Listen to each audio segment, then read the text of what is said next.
السلام علیکم ورحمۃ اللہ وبرکاتہ رب اشرح لی صدری ویسر لی امری واحلل عقدۃ من لسانی یفقہوا قولی واجعل لی وزیرا من اہلی۔ آج میں تھوڑا سا جو ٹاپک ہم نے ڈسکس کیا لاسٹ ویڈیو میں اسے ہی تھوڑا سا میں ایلیبوریٹ کروں گی دعا کے حوالے سے۔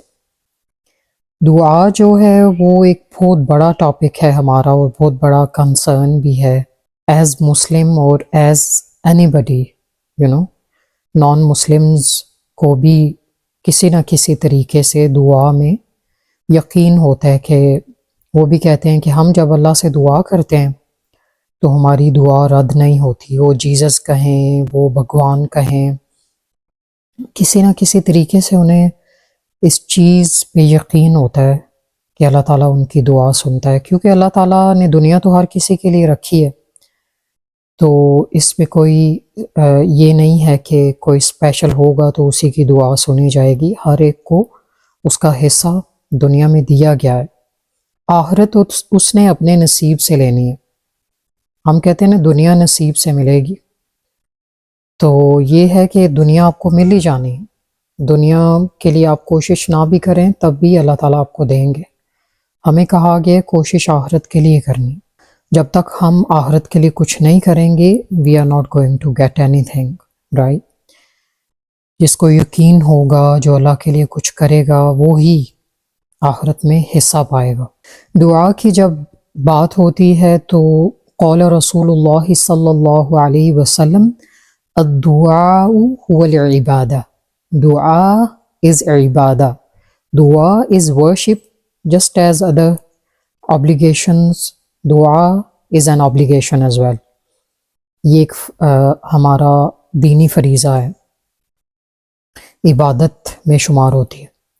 جو چیز عبادت میں شمار ہوتی ہے نا اس کو آپ یہ نہیں کہہ سکتے کہ وہ قبول نہیں ہوگی، ٹھیک ہے؟ ہمارا شکوہ یہی ہوتا ہے کہ اللہ تعالیٰ قبول نہیں کریں گے۔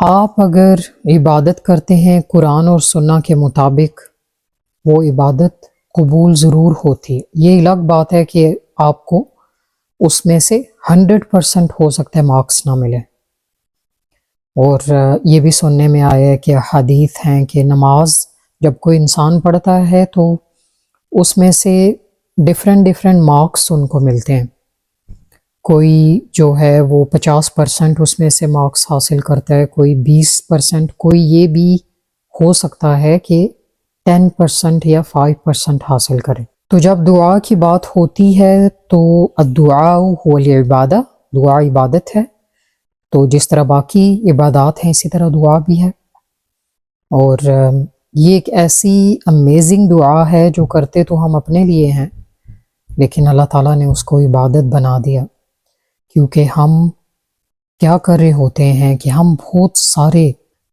خداؤں کا رد کر کے اللہ تعالیٰ کو ایک مان کے اس پہ ہم ٹرسٹ کرتے ہوئے، اس پہ یقین کرتے ہوئے اس سے التجا کر رہے ہوتے ہیں کہ یا اللہ ہمیں یہ دے دے، ہم یہ چاہتے ہیں۔ جو بھی انسان کی التجا ہوتی ہے انسان دعا مانگتا ہے، تو اس کو عبادت بنا دیا گیا so that we do it and we get reward۔ اللہ سبحانہ وتعالیٰ appreciated it and also we take it as Ubadah. صحابہ کرام رضی اللہ عنہم اجمعین وہ ان کے گھر میں نمک ختم ہو جاتا اس کے لیے بھی دعا کرتے تھے، جوتے کے تسمے کے لیے بھی دعا کرتے تھے، ان کی چھوٹی چھوٹی ضرورتیں ہوتی تھیں نا ان کے لیے بھی دعا کرتے تھے۔ ہمیں یہ بھی بتایا گیا کہ دعا مومن کا ہتھیار ہے، اور جب آپ بے بس ہو جاتے ہیں کسی کی ہیلپ نہیں کر سکتے تو وہاں پہ دعا کام آتی ہے۔ تو یہ بھی عبادت ہے کہ آپ اپنے کسی بھائی کے لیے دعا کریں اور کہیں کہ یا اللہ میں بے بس ہوں، اس سے آگے میں نہیں کچھ کر سکتا، اب تو اس کی مدد فرما۔ ہم اپنے جو بہن بھائی فلسطین میں آج ان کے ساتھ کیا سلوک ہو رہا ہے ان کے لیے دعا کر سکتے ہیں، سیریا میں جس طرح سے ظلم و ستم ہوتا رہا ان کے لیے دعا کریں، جہاں جہاں بھی مسلمان جو ہیں وہ اوپریسڈ ہیں، اوپریشن میں ہیں، ان کے لیے دعا کرنا ہمارے لیے فرض ہے، ہم اور تو کچھ نہیں کر سکتے. وی کین اونلی میک دعا فار دیم، رائٹ. اور پھر اسی طرح ہمیں یہ بھی ذہن میں رکھنا چاہیے کہ ضروری نہیں دعا قبول ہو. یہ دنیا جو ہے اللہ تعالیٰ نے آزمائش بنائی ہے. اللہ تعالیٰ نے ہمیں ٹیسٹ کرنا ہے، ہم اللہ کو ٹیسٹ نہیں کر سکتے. We are the servants of Allah سبحانہ و تعالیٰ. اللہ forbids he is not the servant of us, right? Allah Ta'ala only has the power to test us because he is our Rabb, he is the creator. اس نے کہا ہے کہ میں دنیا میں آپ کو آزماؤں گا. ہم اللہ کو نہیں آزما سکتے کہ میں اتنی عبادت کرتی ہوں تو میں دیکھتی ہوں نا یا رب تو میری دعا قبول فرماتا ہے کہ نہیں. اور کسی طریقے سے اگر دعا نہ قبول ہو تو بس کہنا کہ اب اس طرح سے عبادت نہیں میں کروں گی. میں نے بھی دیکھ لی ہے بہت، اور لوگ دعویٰ کرتے ہیں کہ ہماری ہر دعا قبول ہوتی ہے. Soon when they know something is not accepted, they turn away from the deen. یہ کیسا دین ہے؟ مطلب آزمائش میں ہمیں ڈالا گیا ہے، ہم اللہ تعالیٰ کو آزما نہیں سکتے ہیں. Being a mu'min, I can't test Allah subhanahu wa ta'ala. اس نے تو بتا دیا کہ یہ عبادت ہے اور یہ تو اپنے کرنی ہی کرنی ہے. یہ نہ ہو تم اس سے چوک جاؤ. اللہ تعالیٰ کو اچھا لگتا ہے جب ہم اس پہ ڈپینڈنسی شو کرتے ہیں. وی ڈیپینڈ آن یو اللہ سبحانہ و تعالیٰ. I know whatever you bring forth, it's going to be better for me. It's going to be enough for me, right? تو اللہ تعالیٰ پہ ڈیپینڈ کرنا، اس کو اپنا الہ ماننا، تمام تر امیدیں اس پہ چھوڑ دینا، یہی ایک مومن کی زندگی ہے. اور انبیاء نے یہ طریقہ اپنائے رکھا، سلف صالحین کا یہ طریقہ تھا، اور ہمیں یہی سکھایا گیا کہ حالات اگر کنٹرول میں نہ ہوں، تم کچھ نہ کر سکو، دعا کرو، یہ عبادت کرو. اور مومن کسی نہ کسی طریقے سے ڈیپینڈ کر رہا ہوتا ہے اللہ پہ. وہ نہ بھی چاہے تو اللہ تعالیٰ ایسے حالات پیدا کر دیتے ہیں کہ آپ کے دل سے دعا نکلتی ہے، روح تڑپ اٹھتی ہے کہ یا اللہ تیرے علاوہ اب کوئی چارہ نہیں، تو جو ہے اب حالات بہتر کر دے. اور ہماری زندگی میں ایسی بہت سی سچویشنز آتی ہیں جب ہم بے بس فیل کرتے ہیں، اور پھر ہم کہتے ہیں کہ یا اللہ تو ہی ہے اور کوئی نہیں ہے تیرے علاوہ. اور اس میں بہت سے فیکٹرز ہو سکتے ہیں، جیسے میں نے حدیث ڈسکس کی تھی کہ رسول اللہ صلی اللہ علیہ وسلم نے فرمایا کہ دعا کی 3 اقسام ہیں. ایک یہ کہ وہ قبول ہو جاتی ہے، دوسرا یہ کہ کوئی نہ کوئی کلیمٹی ریموو کر دی جاتی ہے اس کے بدلے میں دنیا میں، تیسرا یہ کہ آخرت میں اس کا ثواب آپ کو ملے گا. تو جب انسان ثواب کے انبار دیکھے گا تو کہے گا کاش میری ایک بھی دعا قبول نہ ہوئی ہوتی.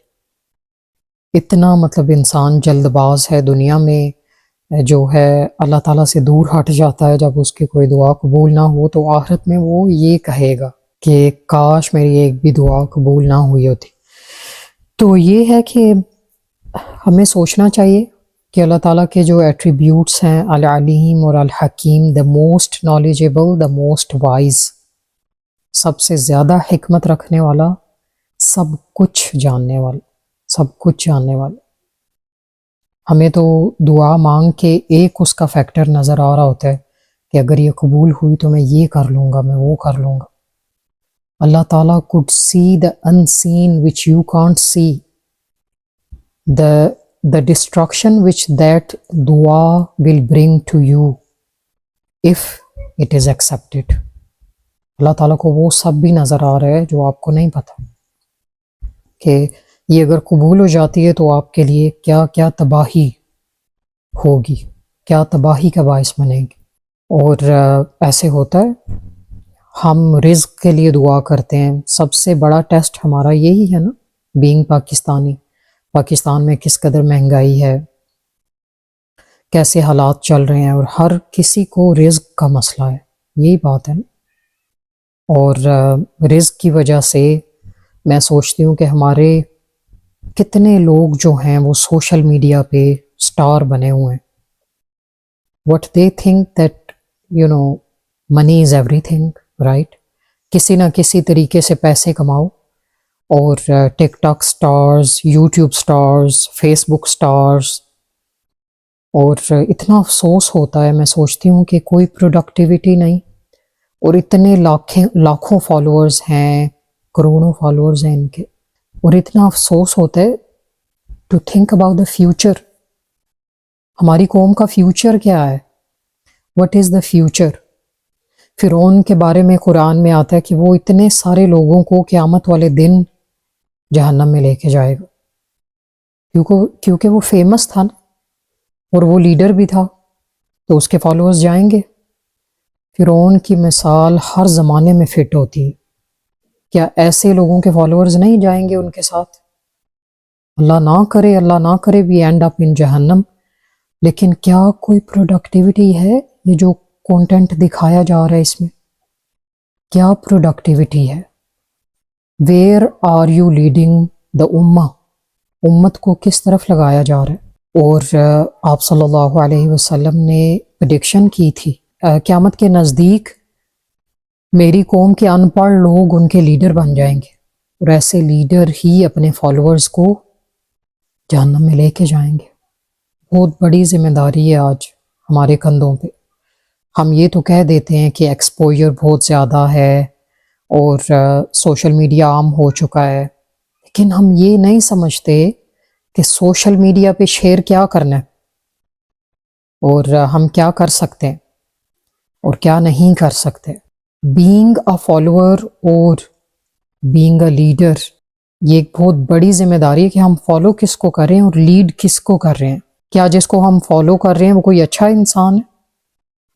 یا جن لوگوں کو ہم لیڈ کر رہے ہیں whoever are our followers, what's their future? Where are we taking them? Are we showing a productive content to them? Are we sharing something good with them? تو this is something off the topic، لیکن یہ چیز مجھے بہت پریشان کرتی ہے، تو میں آپ کے ساتھ شیئر کر رہی ہوں.